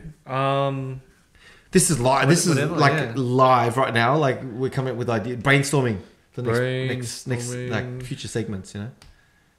Yeah, I think just maybe someone just brings something forward for each podcast. Yeah. And then just Yeah, and we just have one particular thing. Like you wanted to talk about zombies tonight, which we did, which was really good. I don't know. I'm scared to ask Jimmy. To be honest, I'm scared. It looks like so Jimmy, what do you think tonight's topic is going to be? We rotate it. He goes, boobies. Yeah. Something like that. And then we're stuck. Like, what do we do? Oh, I think we'll have a lot to talk about boobies. Yeah. Don, that guy, he's a fiend. Don't trust him. Shh, man, he's not defending himself. You can't just like start talking shit about him. But maybe we should just start talking shit about him. Everyone's like, hey, fuck these guys, they're not here anyway. Like, and you know what? We should do that so that way next time they can't flake out because they're scared to flake out. Yes. Because as soon as they flake out, we start bashing on them, you know? Qua, where are you? Where's Don? What's he doing? It was Don. The guy pulled out. He's probably eating popcorn. Yeah, no. I know Qua's at like a Christmas party at the moment. Is he? Yeah, he's at a Christmas party at the moment, so that's why he's can't make it. Yeah, so it's hard to sort of pull apart. But like my idea of like doing the Google thing, I think that the added benefit of that is that we don't always have to be here, which might help. Like if we just have like say, oh, I need to do a 40-minute, an hour podcast, hour and a half, whatever. That you can be home and squeeze that in. And whether it's like when you guys have to come into the studio, it's a bit That's more alright. of an You're not effort, that you know? far from us. Yeah, true. But yeah, neither are the other two. Fuck those guys, man, lazy bastards. But you know, you never know. Like when we get a Goonette or a Lefem Laguna, Yes. yeah, then you know, like she might be a little bit further away and Then we'll have to find one that's close. close by. Do you have any neighbors? Who could? No, I don't want to throw them on the bus. Like if I start naming names and they don't want to do it, then it feels like they're being pressured or something. But You don't have to name them. You just have to describe them. Describe. Well, one of them that comes to mind is she's been on the podcast before. Yeah, and she's expressed interest in being on one with the boys or whatever, which is quite interesting. But I don't think she knows what she's getting herself into, to be honest. Like She's not. No one is. Especially with like the choir around. Qua. No, what do you mean with you around? What's wrong? Qua kind of like just throws something out there once in a while, whereas you're like full on like. I was just trying to make them as uncomfortable as possible, like just rapid fire, bang, bang, bang. By the end of it, she'd be like caught up in a corner in a fetal position. I'm saying what you guys are thinking, but you're not. Yeah, because we have a filter, whereas like your filter's totally missing. You don't need a filter. You gotta be upfront with everything. That's the way I work. I don't know. We might scare away a few potential. It's okay because I know you're gonna edit this. Yeah. I don't know. I'm very lazy when it comes to editing this stuff because I just want to get it out there. So like I might just scrub through it and go, there's a break there. I'm more interested in, as a video editor in sort of finding the breaks and finding this, you know, where I need to cover up, like for instance when we have breaks and shit, I had a transition from one segment to another. But like in terms of what we say, I'm not going to listen to like all this shit again. Like we just, what the hell is that? That's my phone. Oh, that's your phone. Oh. All right. Yeah. I think we should bring forward some segments. Like, we won't name them now. We'll just surprise each other. Yeah. Really? I've already named my one. Okay. So we should go around the table and say, look, what's your segment? Let's do it, kind of thing. And I'll be like the mediator and we'll impose like a 10-minute limit on each segment or 15-minute limit on each segment. Then I'll ring a bell. My segment's only like 1 minute because it's just a theme song. I want to do a different theme song every week. Yeah. Okay. Sounds good. Everyone will take a turn nominating the theme song. Well, let's do one now. I think we're at that point where we talked about it a few times, so I think we should do something. You already did the MASH thing, which I'm going to leave in there, obviously, because that was kind of cool. Da-na-na-na-na-na-na. Wow. Da-na-na-na-na. Oh, I forgot the rest of it though. The melody. What about I Dream of Jeannie? I can. You got it? Yeah. Dun, Dun, dun, dun, dun, dun, dun,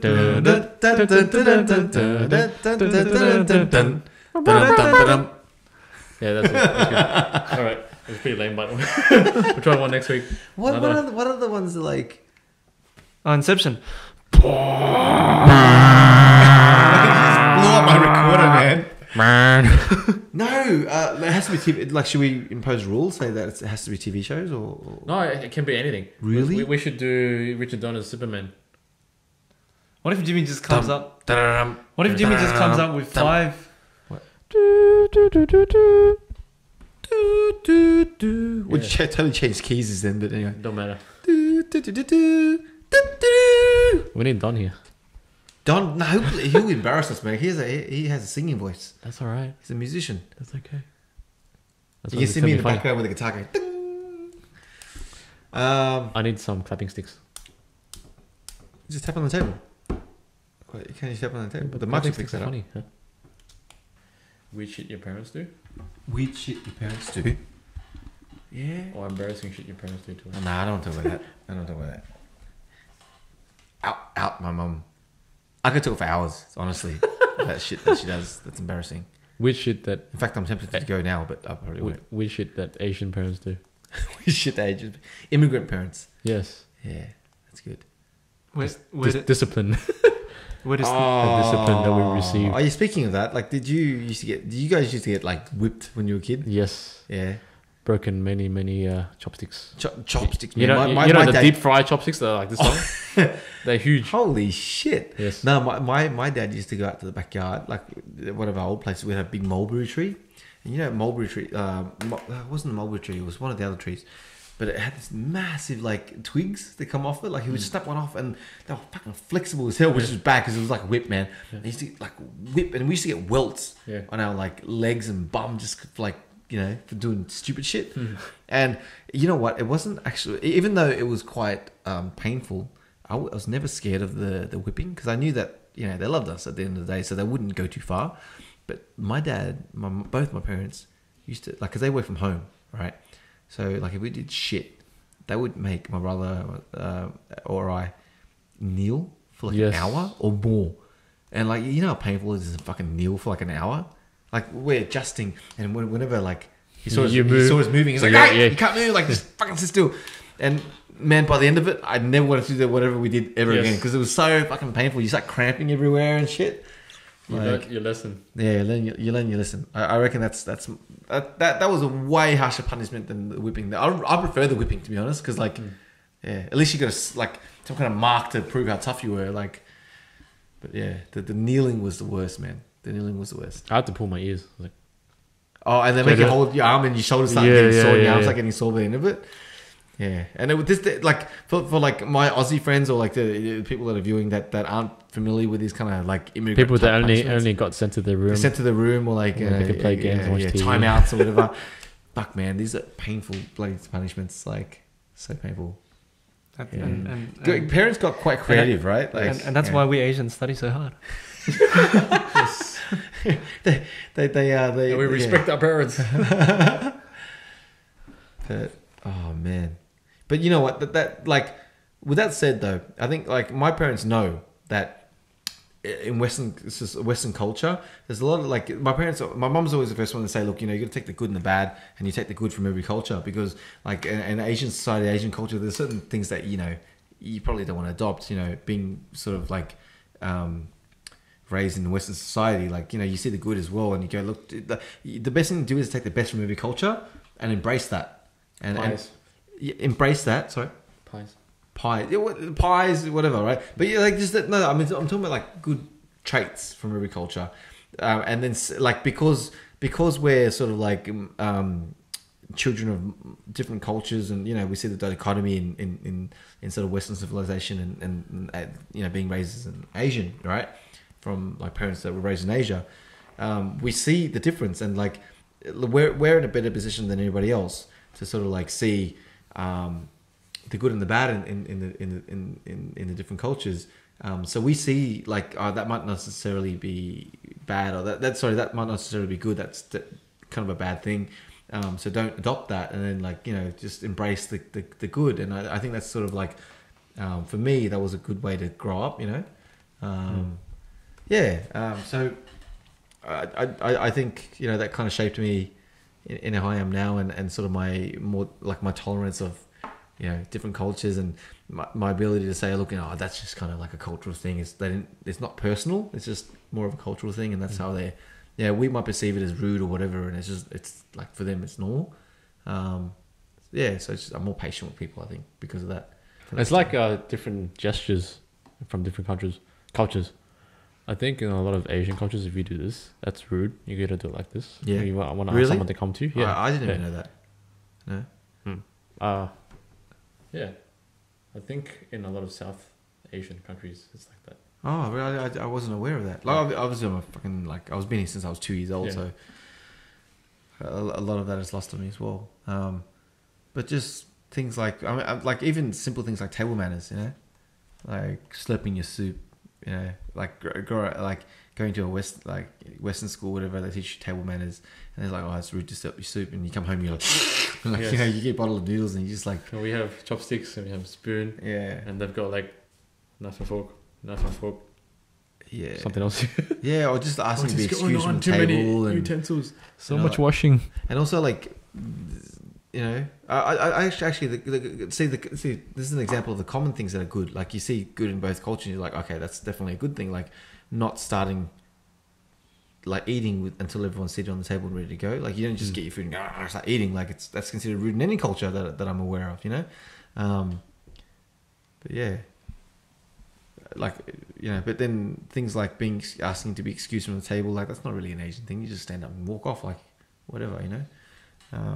I think in Asian cultures you're taught more to respect your elders than anything else. Yes. And if they tell you to eat, you must eat. Yeah. Doesn't matter if you're full or not. Yeah, and you always get that, like in family gatherings, you get that one aunt or the old granny that like starts throwing. No, you're too skinny. You start throwing stuff on your plate, and you gotta fucking try and finish it. Always. Yeah. Always think of my grandma. Your grandma? Yeah, my grandma. Grandma does it too. Yeah. And you're full and your stomach's like bloated. And yeah. I'm not fortunate enough to sort of like ever know any of my grandparents, because they were all overseas. Like my immediate family, the only people that sort of made it to Australia. Everyone else went to like Canada or the UK. Ooh. So we, like all the British, every other country of the Commonwealth, but we all kind of split. Like that was the thing with the Vietnam War. Everyone just kind of split. Like wherever you could go, like get out, you know, kind of thing. And we've got family in Canada too. Yeah. It's weird. Most of my mom's side is my dad's side's over here. Yeah. I think that should be a subject of another podcast. Like when we're more sober, we can talk about like, you know, family and like, you know, stories like, of how we got here and all. Were you guys born here? I was born here. Yeah, you were. Yeah. So yeah, but I've got some friends that like they said to me, oh, you know, maybe you should. I would love to come on your podcast and talk about like. My parents' like story of like how our family got here, because it's quite interesting. I'm like, yeah, for sure, you know, like we should bring you on and talk about it, because I think that those stories like that can only sort of makes us like Australian society stronger, like being aware of the struggles, like because there's so many people, especially like, you know, with the refugees and the boats and all that kind of stuff, like people trying to get here, and I hear like comments from people saying, oh, you know, it's a drain on the economy or whatever and all kind of stuff. But I think it's a more complicated issue than that. And, you know, like when you hear these stories, it just gives you a new perspective on subjects like the asylum seekers, you know, boat people and that kind of stuff. Like like my family was fortunate enough that they were boat people leaving Vietnam into like Hong Kong and that. But then from Hong Kong, when we were like, you know, genuine like refugees legally, like able to come here. You know, we flew here on a plane. But you know, I can only imagine like how harrowing it is for like people that want to come here on a boat. Like yeah. They had this documentary on SBS. Go back to where you came from. Yeah. Basically, they put Australians onto the same kind of situations that the boat people are. Yeah. And it's really fascinating. Yeah. If you ever get a chance, just to watch What's that. it called? Go back to where you came Who from. hosts it? Is it SBS thing? It's an Yeah, I think SBS it's SBS. documentary. Oh, okay. Yeah. Yeah. Give that a go. It's pretty interesting. Yeah. Yeah. Did you guys hear about like stories from your parents about how they got here and that? They don't like talking about it. They don't like talking Yeah, about it. my parents never like before my dad passed away. Like we wanted to sort of like. It wasn't a ask good him- time. And because my dad, like before he passed away, like when he was sick in his earlier days, and my auntie from Hong Kong came here, and my brother works in broadcasting. Right? He used to work for SBS, and his instinct is like, oh, well, this is a good story. It's like he's got the radar for it, and he knew it was going to be a good story. He wanted to put it on camera, and like with me having camera, like being a camera guy. Like I could film it, but then they were really reluctant to talk about the story, and they didn't want to talk about it, so we never got it on camera. But I think stories like that would be really, really fascinating, you know. I hear bits and bobs from my parents, like my mum, but every time they talk about it, it drives them to tears, you know. Like when they talk about it, yeah, So it wasn't a good time. They so don't like talking about it, at all. So I only hear like little bits, and I just have to piece together a story based on what I hear from them and what I hear from other people that are like we're in the same situation, and just kind of piece this little picture together. But so I really appreciate like stories that we talk about, like documentaries from like SBS where they talk about that stuff, where they find people that are willing to talk about it, and put a whole picture together. Because stories like that, like that's what shapes humanity, you know. And I think that's lost on a lot of young people, or just people that like say, this is not a stab at like Caucasian Australians, but I think a lot of them are unaware. Like they're born here, they're growing up here, and a lot of people that are like against, or the people that said send them back to where they came from, whatever. A lot of like, no offense to those people, but they are people that I realize that have never left the country. They've never even left the country for holiday. They go to like Griffith for holidays, and they go to like down the coast, Central Coast, and they're not aware of that there's another world out there besides what they're used to. That little bubble. And just like being an immigrant, that I have this, I feel anyway, that I have this perspective on things that some people don't, and it's really hard for me to articulate that and talk about that without coming across as arrogant or anything like that. Because I've been on so many like internet arguments or flame wars, especially on Facebook and Facebook comments. And there's one particular that comes to mind. And there was this one guy that he alluded to the fact that he worked for a refugee camp, or he worked for some NGO, and therefore he was like this expert on like the struggles of refugees, and therefore he was an expert to comment like on boat asylum seekers. He's like, oh yeah, was he a refugee? Huh? Was No, he was like, I checked out his profile picture. He was this white guy, and his profile picture was him holding a gun. And I shouldn't have done it, but I made this wisecrack about him being like, I alluded to the fact that he was some kind of redneck, which look, to be honest, I don't know. And the people that came to his defense obviously think that he's a good person, right? So like, in some ways I kind of regret it, but at the same time, like he was coming across as like some arrogant douchebag. I'm like, fuck it, man. Like I'm just gonna unleash on this guy. Like, like I don't know how people perceived me as well in arguing with this dude, but at the same time, like, fuck it, man. Like this guy is like trying to tell me what it's like to be a refugee. Dude, I'm an immigrant. Like I came from fucking Hong Kong. Like I wasn't born here. Yes. And I'm fully aware of like the racism and all that kind of shit that like that happens, and it's all under the carpet. Nobody's overtly fucking racist, right? Nobody comes up and you go, you fucking chink. Like I've heard that from kids but they're just fucking cruel, like bullies, right? But no mature person in their right mind is overtly fucking racist. A lot of people like even feel justified in like coming out and making bigoted comments and like all that kind of shit. They justify the xenophobia, but nobody ever like comes out and says, "Oh, I hate these fucking people." Like, I mean, they're not dumb. Like they've seen, sort of, they're aware of history. At least remotely aware of history, Hitler and all that kind of shit. Like about what racism does. It's social suicide. So nobody ever does it, right? But they will sort of like think it quietly in their mind, or they'll sort of like tell their kids, this is that, whatever.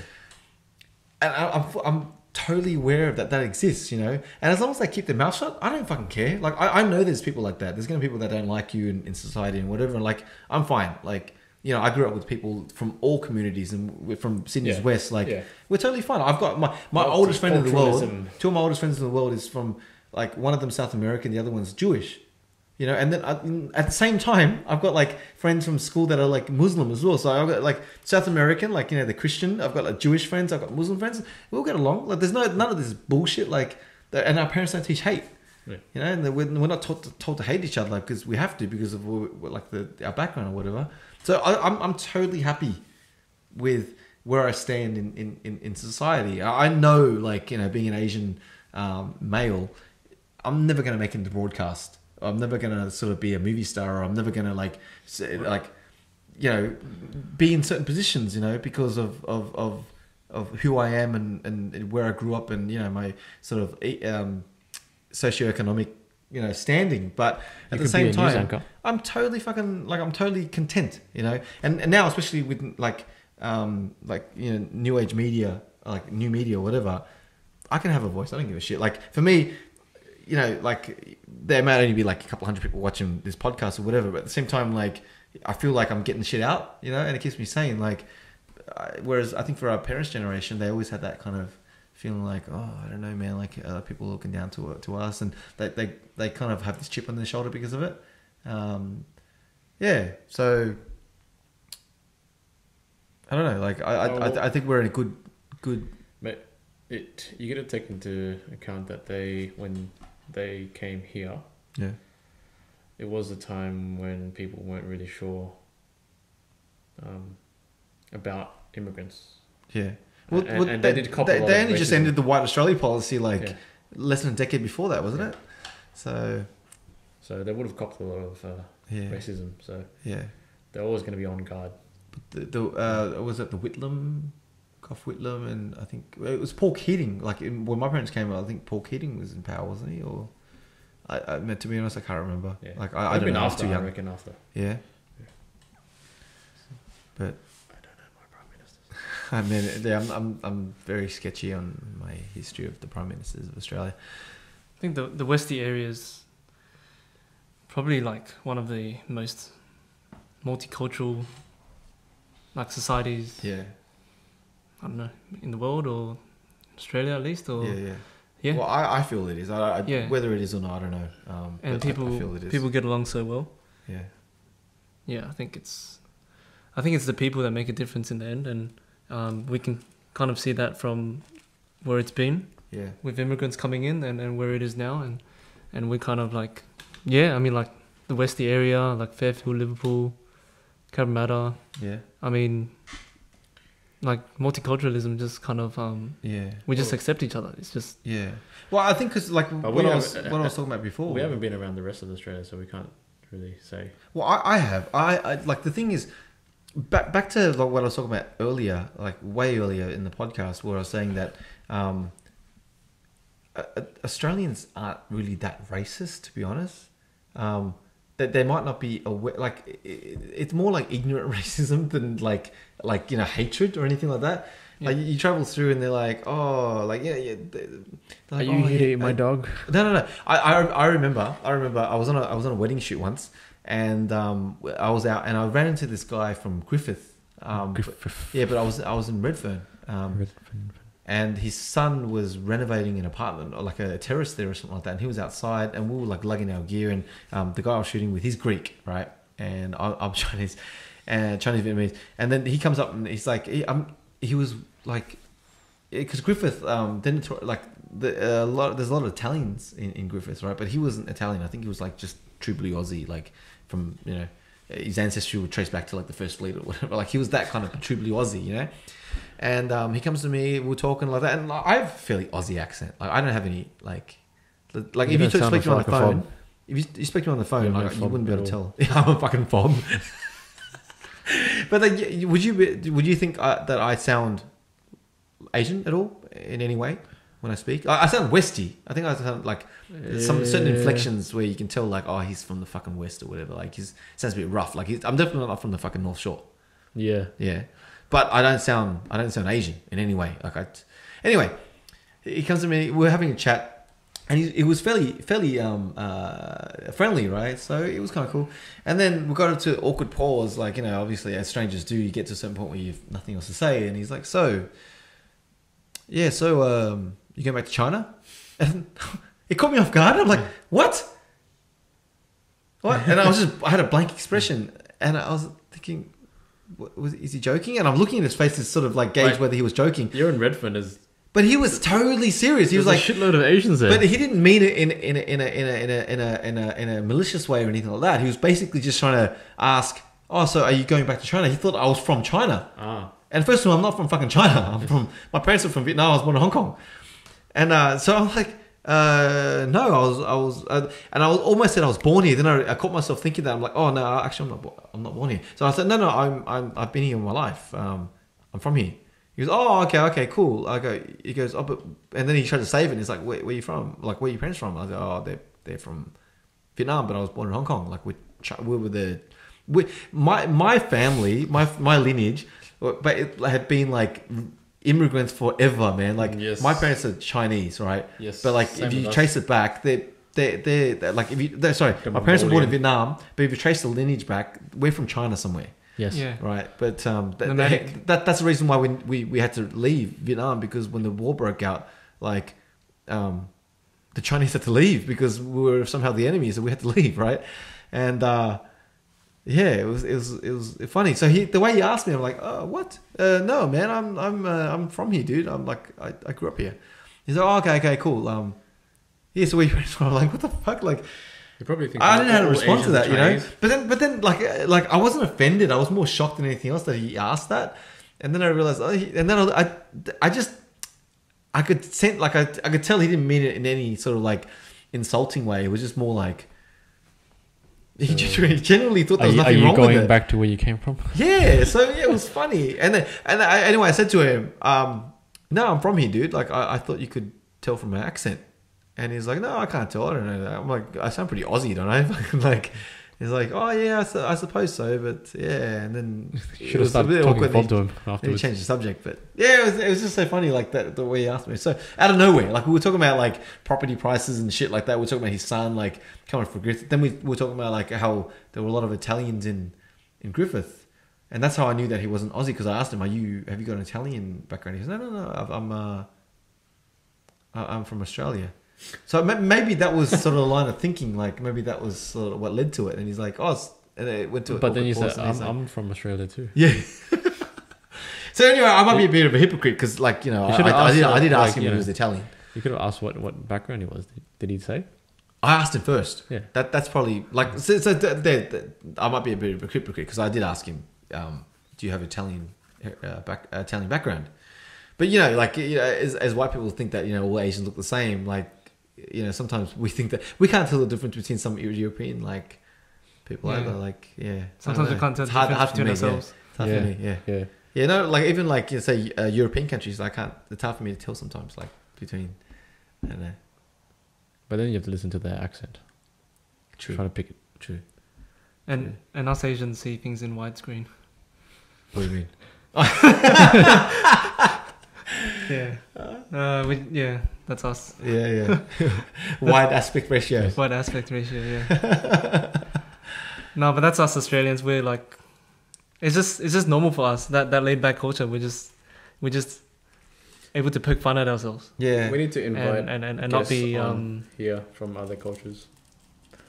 I do. Like my main podcast, I have a mixed, like, with the goons. I do realize that I do have a lot of Asian guests though. We introduce honorary goons. Honorary goons. Yeah, every week. Yeah, we should suggest one a week, and we take turns in suggesting one, and then you're responsible for bringing that person here. Okay. Yeah. Maybe we should do that. This whole podcast has been a big brainstorming session for future podcasts. Like that's all right. Yeah. Someone will watch this out there, and someone will agree with everything I've said tonight. So funny. Like we definitely need to do another one before the end of the year. How? Before I leave. There's like a few more days. I know. I have another one. We're another one Christmas. on the 29th, but for the regular podcast. The Christmas like, rush with family. I don't want to jinx it because the last time I announced like the guests for the next podcast, they end up rescheduling on me, so I don't want to mention it this time. Let's don't mention any guests. I think That's we all should. mystery guests. The next podcast is the one where we shave off Quad's Moustache Live. Yeah. Let's do that. Let's do Quiet, it. listen to this. We need to do that, man. Do not shave off. I'm gonna message him right after the podcast. We will shave off his podcast. I would like shave off his Can we mustache. shave his head too? Nah, man. He won't let you do that. He loves his hair. Can we shave his legs? What we should do? Wax his leg and shave his mustache. Shave his armpit hair. Yeah, we should do that as well. We should do, like just a full waxing, like a body hair edition. You know? Yeah. That won't last very long. That'll be like 20 minutes, and then he'll be too much pain. We'll have to end the podcast. But We'll do it at the end. we should so do that. We should so do that. That would be so awesome. Yeah, that should be a thing. He needs to pick a charity for his moustache. Yeah, we should do that. Oh, we should so do that, man. Let's That's a shave it really good idea. Moustache charity. Is there a moustache charity? We should all grow. That's too much like November. No, we'll shave his. We'll shave his mustache, and as a compensation for him, we should all donate some money to a charity of his choosing. Yes. Yeah, I'm glad we discussed this without him. yeah. Yeah, No, well, yeah. that's his Yeah.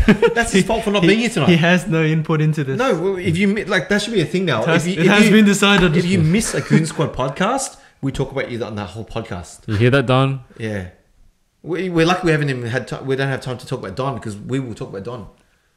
Ah. Yeah, we should talk about Don for like a couple of minutes and we'll wrap it up because I think we've harped on long enough. But what should we get Don to do? He's pretty much got like a short hair and no mustache anyway. So what can we possibly do? I don't know. And he's philo, so he's not that hairy. We need to find out a food that he dislikes and we make him eat We it. should do. Oh, we should so do that. We should so do that. Or we all five of us come up with a weird combination. We all put one ingredient into a bowl and he has to eat it. No, that sounds too just sadistic, man. That's not charity worthy. I think like we gotta have limits. Like let's do the one food thing.